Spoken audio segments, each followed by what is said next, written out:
ওই টনি আমার ভাই, আমি চলে আইছি। এখন বল কেন ডাকছস আমারে? আরে হাল্ক, তুই তো আসছস, কিন্তু তোর সাথে স্পাইডি কেন আসে নাই? আরে স্পাইডির কথা ছাড়, ও তো একা একা ঘুরতে চলে গেছে। কি ও আমাদের রেখে পিকনিকে চলে গেছে? আরে স্পাইডিরে ছাড়, বল আমারে ডাকছস কেন এখানে? তোমাদের দুজনে ডাকছিলাম এই কার্ড দেওয়ার জন্য।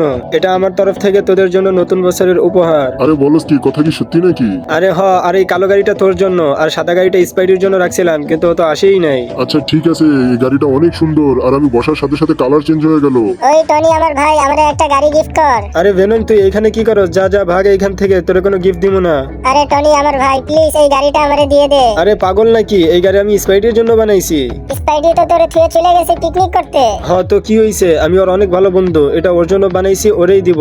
ঠিক আছে, আমি চলে গেলাম এখান থেকে। আরে মনে হয় ভেনম কষ্ট পাইছে, এক কাজ করে ওরে ডাকি। ওই ভেনম, এদিকে আয়। তো বন্ধুরা, ভেনমরে গাড়ি তখনই দিব যখন তোমরা ভিডিওতে লাইক আর চ্যানেলে সাবস্ক্রাইব করে দিবা। ভেনম, তোরে তো স্পাইডির গাড়িটা দিতে পারবো না, কিন্তু তুই এই গাড়িটা নে। থ্যাংক ইউ ইয়ার, লাভ ইউ টনি। তো গাইজ, তোমরা সবাই কমেন্টে লাভ ইউ টনি লিখে দাও।